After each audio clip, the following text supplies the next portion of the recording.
Hi, everyone. Happy Tuesday. I thought today we'd focus on some of the stages of learning, taking a step back. One of the reasons we all gather here on a daily basis is because on some level we want to get better at certain skills. I've lumped them under this title of positivity, uh, but they're skills like gratitude, forgiveness, compassion, and just you know taking in the good, those kinds of things. And I think the reason we keep coming back and practicing is on some level there's a part of us that says if I got better at those skills, if that was more of a familiar language in my day-to-day experience, then my life on some level would be better. So I thought it'd be interesting to take a quick step back and share a framework that comes from the study of behavior change and habit formation, and sort of how does the brain learn. So what happens, what are the stages that we go through when we decide I want to get better, I want to learn a certain skill, and I want to get to a level of proficiency or competence so that it just feels easier and more natural. So these are the four stages of competence. When we first decide that we want to learn a skill, again, be it learning how to play the guitar, or what we practice here, something like gratitude or mindfulness or attention focus, we start off with what we would call unconscious incompetence, meaning I don't even know what I'm not good at. Right? I have this idea that I want to start meditating, but I have no prior experience with it. So I kind of step into it, and oftentimes you see this with kids or teenagers. They have an idea in their mind, but they don't really understand what they don't know yet. And as they start immersing themselves in practicing certain things, they then become consciously incompetent, right? So that's when we start realizing that, wow, this is actually really difficult, or this is going to take a lot of practice to get better at it. So my incompetence becomes something that I'm actually aware of. And if we keep practicing and keep working on things, then we get to a place of conscious competence, meaning I know, I'm aware that if I do certain things that I've been practicing, I'm beginning to notice that I'm reaping the rewards of, wow, I'm actually getting reasonably competent. And of course, competence is not a binary thing, right? It's a continuum. We get better and better and more competent as we do things.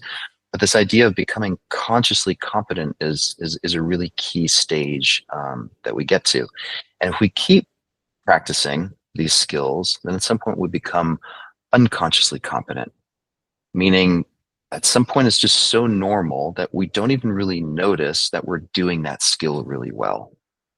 So the reason I wanted to share this with you in the context of attention training today is an invitation to see, as you're practicing, focusing and maintaining your attention or directing your attention where you want it to be, see if you can also notice or become aware of these different stages. Like how clear are you as to where the challenge is with your attention training, um, or how much of it is just feels like this sort of whirlwind of I just don't know how to do this, or I feel overwhelmed by it. And hopefully this gives you a little bit of a, my goal is sometimes, knowledge is power. So I think if we can orient ourselves where in these stages of competence we lie with some of these skills, then hopefully that helps our learning. So let's do that. Let's start by closing our eyes. The reason for us to close our eyes is, for most of us, sight is the predominant sense. And so by removing visual inputs, it helps us bring attention inward and hopefully helps keep our attention on the inside. And let's start by noticing the belly. So choose to direct your attention sensations in the belly.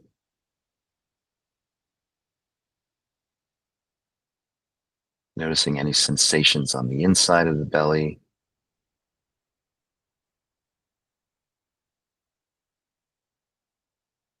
noticing the movement, inhalations and exhalations,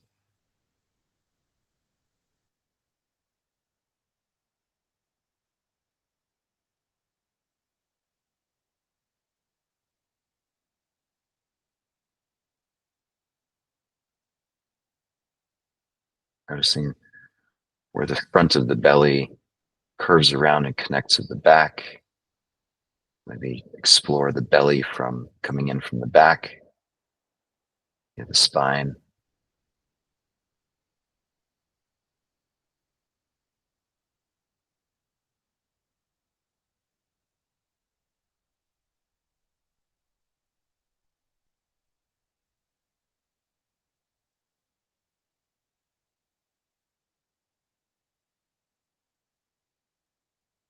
And notice what it feels like to deliberately focus your attention on the belly.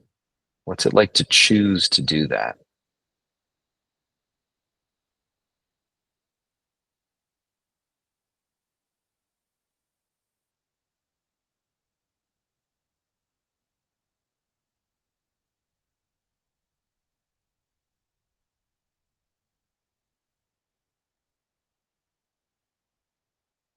And then also notice distractions. What's happening in the mind, what's happening around us that's trying to distract us from doing that.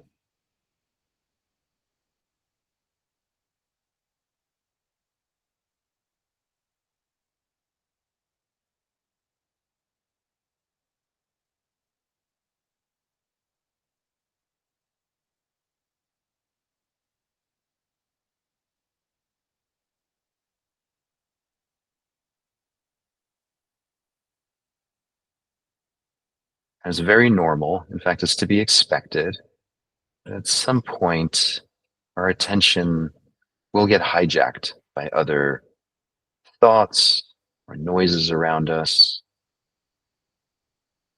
Maybe suddenly our nose gets itchy, and then instead of focusing on the belly, we're focusing on the nose. It's totally normal. And to what extent are you conscious or aware when that happens? That's really that's what we're practicing here. The ability to notice what it's like to focus our attention on the belly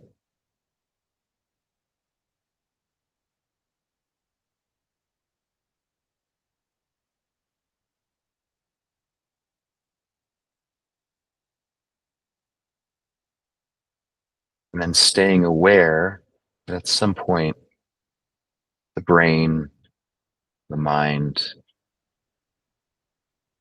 gets bored with that and wants us to start thinking about things or remembering or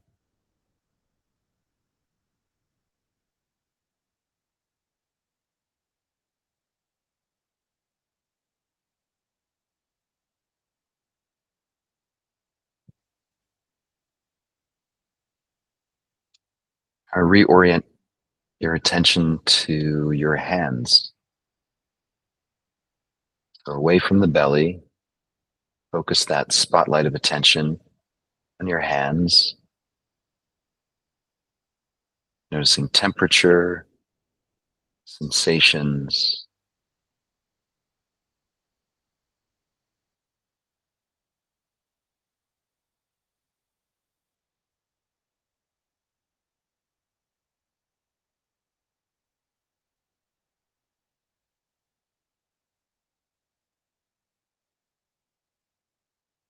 just staying open and curious how these sensations and experiences are changing.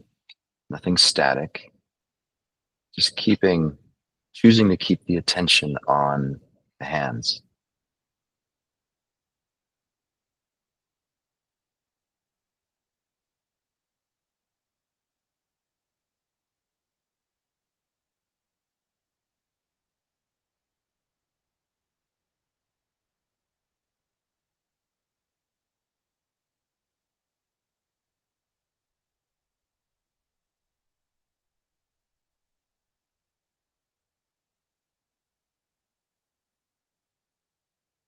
And again, staying aware of how the mind wants to keep pulling us away from keeping our attention on the hands. It's just what the mind does. It's okay.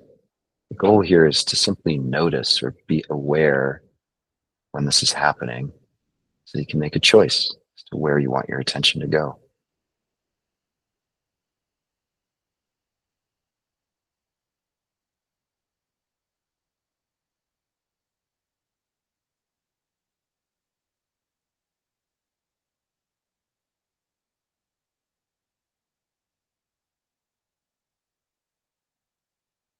Let's shift one more time. So now bring your attention to your nostrils, noticing cool air entering the nostrils, sensation of the pressure of the air in your nostrils, warm air exiting the nostrils.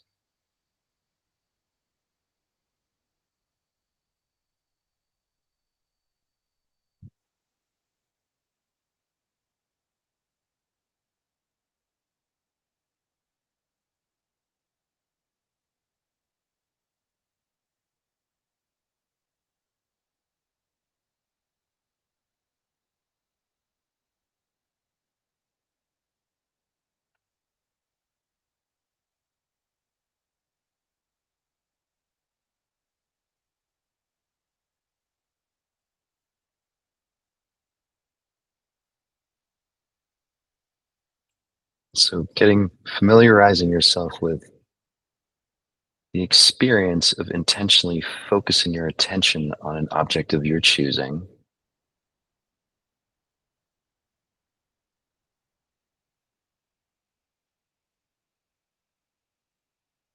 And the goal is to train and flex that attentional control. It's like a muscle.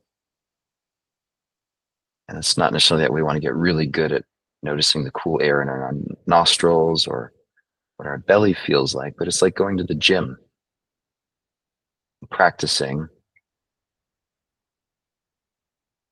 how to harness our attention deliberately with choice.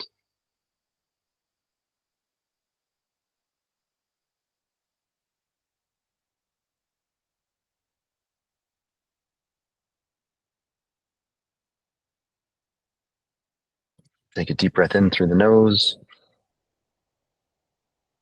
long exhale through the mouth. Now again, noticing the belly, noticing the hands, the nostrils, and hold for 5, 4, 3, 2, 1. Another deep inhale, slow exhale.